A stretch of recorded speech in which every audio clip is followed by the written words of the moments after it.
Olá pessoal, sejam muito bem-vindos ao canal Novelas Mexicanas em Foco. Esse vídeo é um pouco diferente dos anteriores e é o primeiro em que faço uma crítica sobre a novela. De antemão eu gostaria de pedir desculpas se alguma ou outra opinião minha ofender alguém. Essa não é a minha intenção.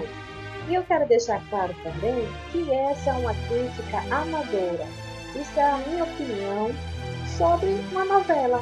É só uma opinião de alguém que curte, que gosta de assistir novelas mexicanas. Então eu escolhi para fazer hoje a crítica de uma novela que eu sou simplesmente apaixonada, que é uma das minhas favoritas, que é Coração Selvagem, a versão de 1993. Então, em formato de conversação, de um pouco de explicação, eu vou falar para vocês. Então, vocês irão escutar a minha voz. Eu não pretendo editar, então, o que seguir aqui, se eu errar alguma coisa, vai seguir, eu vou deixar assim mesmo. Enfim, espero que vocês gostem e vamos lá. A primeira adaptação para a televisão de Coração Selvagem se deu com a versão de 1966, onde teve como protagonistas os atores Yulissa, Jacqueline Andere, Henrique Lizalde e Henrique Álvares. Depois desta, houve mais 3 versões da história original de Caridad Bravo Adams, sendo uma em 1977 e outras duas. Uma em 2009, que é a mais recente e que sinceramente eu odiei, assim como a maior parte do público, e a outra que é a de 1993, que é onde vamos falar aqui no vídeo, hoje no canal. De todas essas versões, essa em questão, né, que é a de 93, que ficou sobre a produção de José Rendón e que foi adaptada pela escritora Maria Zaratini, definitivamente foi a que marcou a história das novelas e se tornou um grande clássico da televisão mexicana. No meio de versões e mais versões, diálogos pobres, situações extremamente dramáticas e atuações que vão de boas a super ruins, a versão de Coração Selvagem de 1993 se destacou com relação às novelas tanto da época como principalmente as de agora.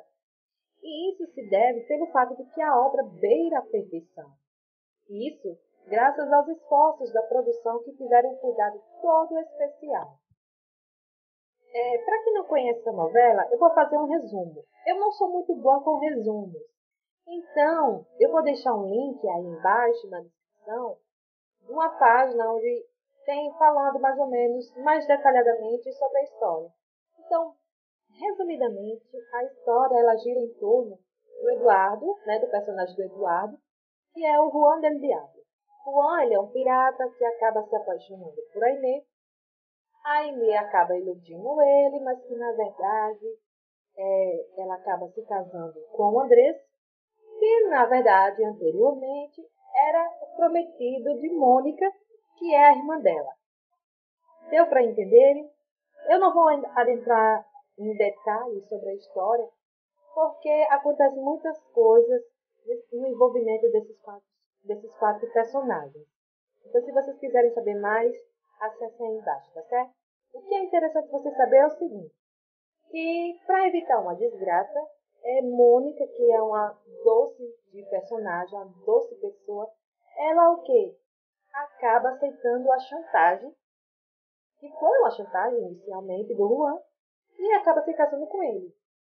E desse casamento acaba surgindo uma relação de amor impensável, tanto para eles que são personagens com características totalmente diferentes, quanto para nós telespectadores que nos surpreendemos em ver pessoas tão distintas se completarem tão brilhantemente como foi aqueles dois em Coração Selvagem.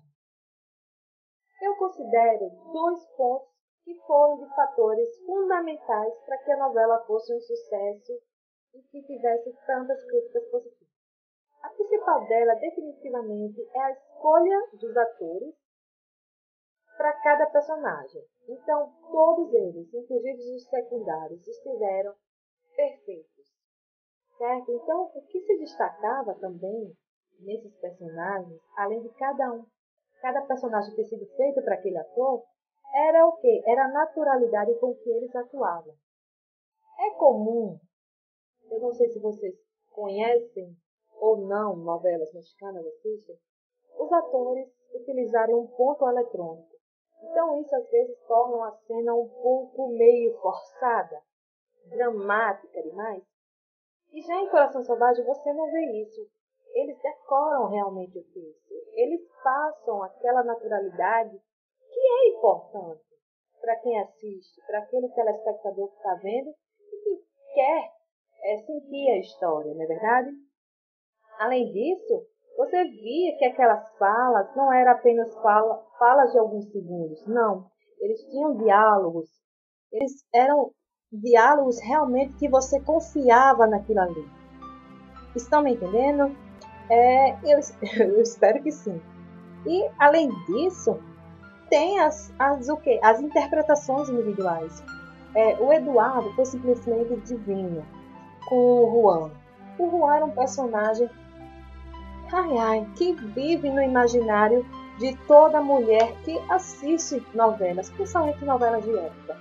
Desde a caracterização do personagem, com aquele cabelo, brinco, aquelas camisas, ao tom de voz do ator, estava perfeito, simplesmente divino.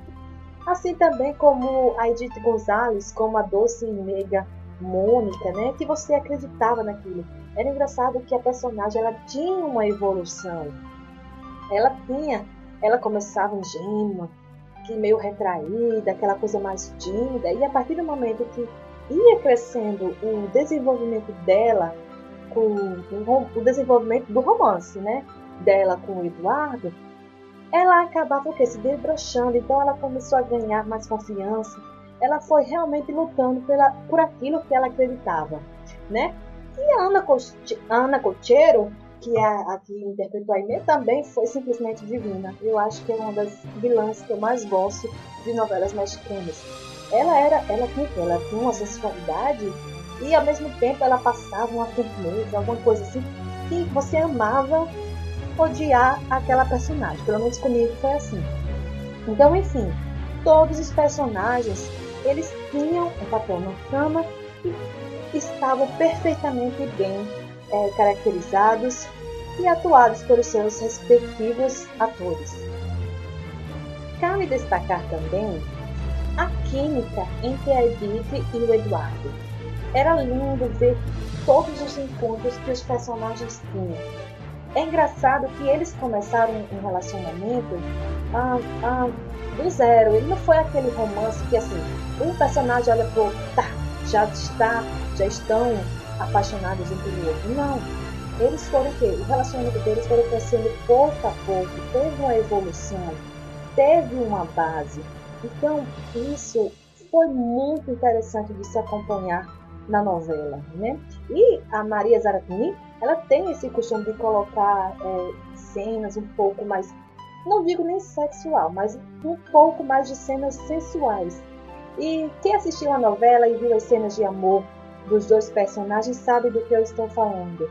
Era adrenalina pura e ao mesmo tempo era uma docilidade incrível acompanhar as cenas desses personagens, as cenas de amor, né, desses personagens. Outro ponto que me agrada e que eu acho que agrada a maioria das pessoas que acompanharam essa versão de Coração Selvagem foi a ambientação da novela. Geralmente nas novelas mexicanas, se vocês observarem, eles gravam poucas externas. Eles gravam muito aquelas cenas dentro dos estúdios, né, e tal. Já em Coração Selvagem não, você via que eles abusavam das externas, né, de cenas, por exemplo, em praias, em praças, no povoado, mas essa ambientação ela foi um diferencial, ainda mais para aquela época. Então, enfim, seja pelo elenco que estava afiado, a produção que foi super caprichada em todos os detalhes, a trilha sonora que eu não adentrei muito, música de abertura, né, que era só instrumental, que é simplesmente magnífica. Todos esses elementos fizeram com que a história de Coração Selvagem se tornasse inesquecível. E é por isso que a novela é considerada até hoje um dos grandes clássicos das novelas mexicanas. Eu sempre recomendo que assistam essa novela, até mesmo aqueles que não gostam. Se você não acompanha novelas, eu deixo a dica para você acompanhar essa. Eu acho que deve ter alguma coisa no YouTube. Afinal, acompanhar uma história de amor, seja ela em livros, série, teatro ou nas novelas, é sempre bom. Então é isso, pessoal. Eu poderia ficar aqui falando muito mais sobre a novela, mas aí o vídeo ficaria enorme. Eu mesmo já estou achando esse vídeo enorme. Então me desculpem se você me ouviu até aqui. Eu peço a opinião de vocês. Já assistiram a novela? O que acharam dela? Dos personagens?